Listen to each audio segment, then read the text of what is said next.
Hardman. Yes, Jango Pinda Mami Mr. VPC Kelly.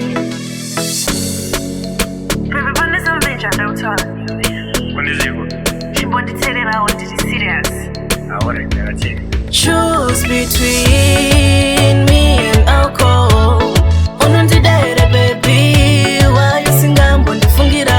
So I should choose between Pakati pako nedo Abebu sandi teme za msoro Ashungu shacho shaku da chikoro Sandi wamezere Ani, saka uri kuda nezvani Zvawaiti wanindiri njani Simbi kufura njanji Bachati kudiba mnini dazi 1. Unondipa stress 2. Unoda chika nini pizza I guess Doro runongo nditaka then I dance Yo unozondinakiza chete once Me and alcohol Unondidere baby Why you sing I'm going to fungira.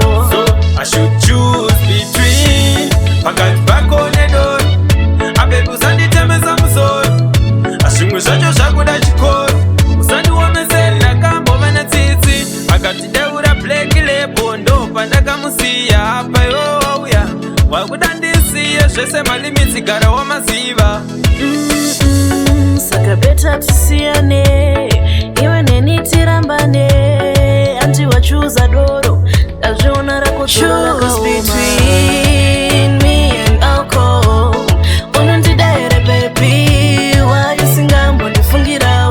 So I should choose between Pakati pako nedo Abebu sandi teme za msoro Ashungu shacho shaku da chikoro Sandi wamezere Ani, saka uri kuda nezvani Zvawaiti wanindiri njani Simbi kufura njanji Bachati kudiba mnini dazi 1. Unondipa stress 2. Unoda chika nini pizza I guess Doro runongo nditaka then I dance Yo unozondinakiza chete once Me and alcohol Unondidere baby Why you sing I'm going to fungira. So I should choose between Pakati pako nedo Abebu sandi teme za msoro Ashungu shacho shaku da chikoro Usandi wamezere nakambo vana tsitsi Akati deura pleki lepo ndo pandaka musiya hapa yoya Wakudandisiye zvese malimitsi gara wamaziva Saka beta tisiyane Iwe neni tirambane Anti wachuza doro Kazviona rako dzoro rakaoma Abebi ndozangu tarambana Panda chikumbira kuti nditro something chat Chifuti chawakuda asi wauda kuti ndingerwa futi. Aya ndachikumbira kuti monditengera black label chat